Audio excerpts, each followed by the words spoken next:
بسم اللہ الرحمن الرحیم۔ خاصیات ابواب کے سبق نمبر 6 میں خوش آمدید۔ گزشتہ سبق کے اندر ہم نے باب افعال کی خاصیات پڑھی تھی۔ آج کے سبق کے اندر ہم باب تفعیل کی خاصیات پڑھیں گے۔ تو دیکھیں باب تفعیل کی کل 13 خاصیات ہیں۔ وہ کون کون سی ہیں؟ نمبر 1 تعدیہ، نمبر 2 تسییر، نمبر 3 سلب ماخذ، نمبر 4 سرورت، نمبر 5 بلوغ، نمبر 6 مبالغہ، نمبر 7 موافقت، مجرد میں بھی ہو سکتی ہے، افعال میں بھی اور تفعیل میں بھی، نمبر 8 ابتدا، نمبر 9 تخلیط، نمبر 10 تحویل، نمبر 11 کسر، نمبر 12 نسبت ماخذ، نمبر 13 الباس ماخذ۔ یہ کل 13 خاصیات ہیں، ایک ایک کر کے ان سب کے اوپر بات کر لیتے ہیں۔ سب سے پہلے بات کر لیتے ہیں تعدیہ کی۔ تعدیہ کی تعریف پہلے گزر چکی ہے باب افعال کے اندر، یعنی وہ پہلے مجرد ہو تو پھر آپ اس کو متعدی بنا دیتے ہیں، پہلے اس کا مفعول نہ ہوا آپ اس کا مفعول لے آتے ہیں۔ جیسے کہ مثال دیکھیں، فرح زید، زید خوش ہوا۔ اب یہ فعل اپنے فاعل پر مکمل ہو جاتا ہے ثلاثی مجرد میں، لیکن جب یہ باب تفعیل کے اندر آئے گا تو اب یہ مجرد سے متعدی بن جائے گا۔ تو تعدیہ یہ باب تفعیل کی ایک خاصیت ہے۔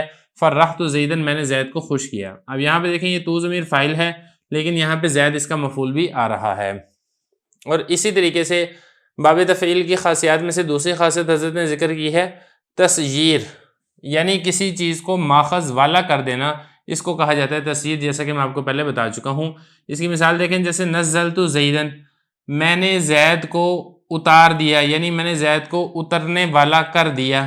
اب یہ دیکھیں نزلت جو ہے نا یہ فعل ہے، اور اس کا جو ماخذ ہے وہ ہے نزول، اور یہ جو نزول ہے اس کو ہم نے زید کو اس نزول والا یعنی ماخذ والا کر دیا گیا ہے، اور اسی کو کہا جاتا ہے تسییر۔ اس کا ماخذ کیا ہے؟ وہ نزول ہے۔ اور اسی طریقے سے باب تفعیل کی خاصیات میں سے ایک خاصیت ہے سلب ماخذ، یعنی کسی چیز سے ماخذ کو سلب کر دینا، ماخذ کو دور کر دینا، جیسا کہ اس کی تعریف پہلے گزر چکی ہے۔ اس کی مثال دیکھیں، جیسے قضیت عینہ، میں نے اس کی آنکھ سے تنکے کو دور کیا۔ اب یہ قضیت یہ فعل ہے، اس کا جو ماخذ ہے وہ ہے قضا، اس کو کہا جاتا ہے کہ اس کو تنکے کو۔ اب یہ جو ماخذ ہے اس کو کسی چیز سے یعنی آنکھ سے دور کیا جا رہا ہے، یہ خاصیت باب تفعیل میں بتائی جا رہی ہے۔ اور اسی طریقے سے سرورت، یہ بھی باب تفعیل کی خاصیات میں سے ایک خاصیت ہے۔ سرورت کی قسمیں وہ بھی پہلے گزر چکی ہیں۔ ایک قسم یہ بھی ہے کہ جو فاعل ہے وہ ماخذ والا ہو، اسی کی مثال یہاں پر آئے گی، جیسے کہ نور الشجر، جو درخت ہے وہ کلی والا شگوفے والا ہو گیا۔ اب یہاں پہ دیکھیں جو نور یہ فعل ہے، اس کا ماخذ ہے نور، یہ نور کہتے ہیں کلی کو، شگوفے کو۔ اب یہ جو نورن ہے، کلی شگوفہ، یہ ماخذ فاعل اس والا یعنی ماخذ والا ہو گیا ہے۔ تو یہ بتانے کے لیے باب تفعیل کی یہ خاصیت ہے جو کہ یہاں پہ ذکر کی جا رہی ہے۔ دیکھیں باب تفعیل کی خاصیات میں سے ایک خاصیت مبالغہ بھی ہے، اور یہ جو خاصیت ہے مبالغے کی خاصیت، یہ باب تفعیل کے اندر زیادہ پائی جاتی ہے۔ اگرچہ مبالغہ یہ افعال کے اندر بھی پایا جاتا ہے، لیکن سب سے زیادہ جو مبالغہ ہوتا ہے وہ باب تفعیل کے اندر ہوتا ہے۔ اب یہ جو باب تفعیل کے اندر مبالغہ ہوتا ہے یہ کل 3 قسموں پر پایا جاتا ہے۔ نمبر 1 مبالغہ ہو فعل کے اندر۔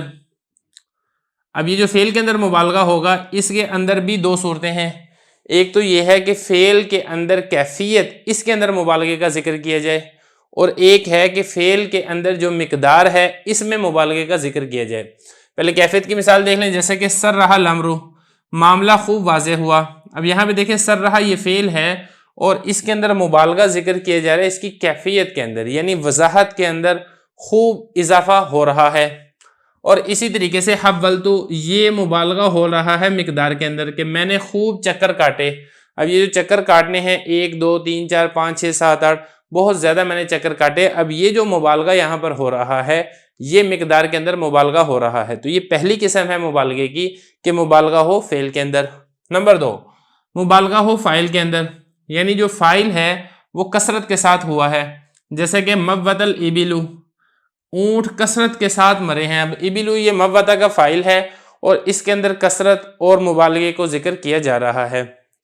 یا اسی طریقے سے مبالغہ ہو مفعول کے اندر، یہ تیسری قسم ہے مبالغے کی، جیسے قطعت الثیاب، میں نے کپڑوں کو کثرت کے ساتھ کاٹا۔ اب یہ جو کپڑے ہیں جن کو کاٹا جا رہا ہے جو کہ مفعول واقع ہو رہا ہے قطعت کا، اس کے اندر کثرت اور مبالغے کا ذکر کیا جا رہا ہے۔ تو یہ 3 قسم کا مبالغہ ہے جو کہ باب تفعیل کی خاصیات میں سے خاصیت ہے۔ آگے دیکھیں موافقت، یہ بھی باب تفعیل کی خاصیات میں سے ایک خاصیت ہے، بالکل ایسے ہی جیسے کہ باب افعال کی خاصیات میں سے ایک خاصیت یہ موافقت ہے۔ اب اس کی موافقت کس کے ساتھ ہوتی ہے؟ ایک تو اس کی موافقت ہوتی ہے ثلاثی مجرد کے ساتھ. اس کی مثال دیکھیں جیسے کہ تمرت زیدن و تمرت زیدن، میں نے زید کو کھجور دی. ثلاثی مجرد میں اس کے اندر بھی یہی معنی ہے، اور جب یہ آئے گا باب تفعیل کے اندر تو تب بھی یہی معنی ہے. تو معنی کے اعتبار سے جو باب تفعیل ہے یہ موافق ہو گئی ہے کس کے؟ ثلاثی مجرد کے. اور اسی طریقے سے اس کی موافقت ہوتی ہے باب افعال سے، جیسے کہ اس کی مثال دیکھیں تمرا و اتمرا. تمرا اس کا مطلب ہے کھجور خشک ہوگی، اتمرا اس کا مطلب بھی یہی ہے کھجور خشک ہوگی. تو یہاں پہ دیکھیں معنی کے اعتبار سے اس کی مطابقت ہو گئی ہے باب افعال کے ساتھ. اور بالکل اسی طریقے سے اس کی موافقت ہوتی ہے باب تفاعل کے ساتھ بھی، جیسے کہ اس کی مثال دیکھیں ترس زید اور تترس زید. زید نے ڈھال سے اپنی حفاظت کی، معنی دونوں کا ایک ہے، تو معنی کے اعتبار سے یہاں پر باب تفعیل باب تفاعل کے موافق ہو گئی ہے. اور اس کے بعد آپ آگے چلیں، باب تفعیل کی خاصیات میں سے ایک خاصیت ہے ابتدا. ابتدا جیسا کہ میں آپ کو پہلے بتا چکا ہوں کہ کسی فعل کا ابتدان ہی باب سے آنا اس کو ابتدا کہا جاتا ہے، یعنی باب تفعیل سے ہی ابتدان آ رہا ہے. پھر یہاں پر بھی دونوں صورتیں ہوں گی، ایک تو یہ ہے کہ باب تفعیل سے ہی آغاز ہوگا، ثلاثی مجرد کے اندر وہ آئے گا ہی نہیں. دوسری صورت اس میں یہ ہوگی کہ جس معنی کے اندر باب تفعیل میں آ رہا ہے اس معنی کے اندر ثلاثی مجرد میں نہیں آئے گا، ثلاثی مجرد میں کسی اور معنی کے اندر آئے گا. اب پہلے کی مثال دیکھیں لقبتہ، میں نے اس کا لقب رکھا. اب یہ باب تفعیل کے اندر ہی ابتدان آ رہا ہے، ثلاثی مجرد کے اندر یہ بالکل آتا ہی نہیں ہے سرے سے، تو یہ ابتدان ہے، اور ابتدا یہ باب تفعیل کی خاصیت ہے. یہ اسی طریقے سے جرب یجرب تجربہ، تجربہ کرنا. اب یہاں پہ دیکھیں یہ باب تفعیل کے اندر تو تجربے کے معنی کے اندر آتا ہے، مجرد کے اندر یہ آتا ضرور ہے جرب یجرب باب سامیہ سے، لیکن مجرد کے اندر یہ تجربے والے معنی کے اندر نہیں آتا ہے، بلکہ مجرد کے اندر جو جرب یجرب کا معنی ہے وہ ہے خارش والا ہونا. اب دیکھیں یہاں تک 8 خاصیات تھی، یہ چونکہ باب افعال کے اندر بھی گزر چکی تھی، لہذا ان کا ہر ایک کا لغوی اصطلاحی معنی ہم نے بیان نہیں کیا ہے. لیکن جو باقی 5 خاصیات ہیں وہ پہلے باب افعال کے اندر نہیں گزری ہیں، ثلاثی مجرد کے اندر نہیں گزری ہیں، اس لیے ان کے ساتھ ساتھ لغوی اور اصطلاحی معنی یہ بھی یہاں پر ذکر کریں گے. اب جو 9ویں خاصیت ہے وہ ہے تخلیط. تخلیط اس کا مطلب لغوی معنی ہوتا ہے ملانا، اور اصطلاحی معنی یہ ہے کہ کسی چیز کو ماخذ کے ساتھ آراستہ کرنا، کسی چیز کو ماخذ کے ساتھ سجانا، سنوارنا، یہ اس کا معنی ہوتا ہے. اور یہ بھی باب تفعیل کی ایک خاصیت ہے، جیسا کہ ذہبت السیفہ، میں نے تلوار کو سونے کے ساتھ سجا دیا، سونے کے ساتھ میں نے آراستہ کر دیا. اب یہاں پہ دیکھیں جو سیف مفعول ہے، اس کو جو ذہبتو کا جو ماخذ ہے ذہب سونا، اس کے ساتھ آراستہ اور سجایا جا رہا ہے. اسی طریقے سے تحویل، یہ بھی باب تفعیل کی خاصیات میں سے خاصیت ہے، اس کا معنی ہوتا ہے پھیرنا. یہ تو ہو گیا لغوی معنی. اصطلاحی معنی اس کا یہ ہے کہ کسی چیز کو ماخذ بنانا یا ماخذ کی طرح بنا دینا، اس کو تحویل کہا جاتا ہے. اب دونوں کی ایک ایک مثالیں دیکھ لیں. ماخذ بنانا اس کی مثال ہے جیسے کہ نصرت زیدن، میں نے زید کو نصرانی بنا دیا. اب نصرت فعل ہے، اس کا ماخذ ہے نصرانی، اور زید مفعول ہے تو مفعول کو ماخذ والا بنا دیا ہے، نصرانی والا بنا دیا ہے. اور اسی طریقے سے ماخذ کی طرح بنا دینا، جیسے کہ خیمت الرداء، میں نے چادر کو خیمے کی طرح بنا دیا. اب دیکھیں جس طریقے سے خیمہ ہوتا ہے نا انسان کے اوپر اس کو سارا گھیرے ہوئے ہوتا ہے، تو بعض لوگ چادر کو بھی اسی طریقے سے اوپر لے لیتے ہیں، تو گویا کہ چادر کو خیمے کی طرح بنا لیا جاتا ہے اور اپنے اوپر اوڑھ لیا جاتا ہے.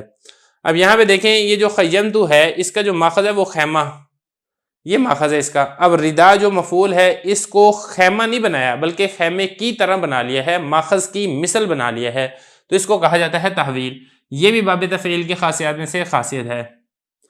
اسی طریقے سے کسر، اس کا لغوی معنی چھوٹا کرنا، یہ بھی باب تفعیل کی خاصیات میں سے خاصیت ہے. مطلب اس میں یہ ہوتا ہے کہ ایک مرکب سے کسی کلمہ کو مشتق کے طور پر بنانا، جیسے نا حلل زید. اب یہاں پہ دیکھیں حلل اصل میں یہ ہے لا الہ الا اللہ.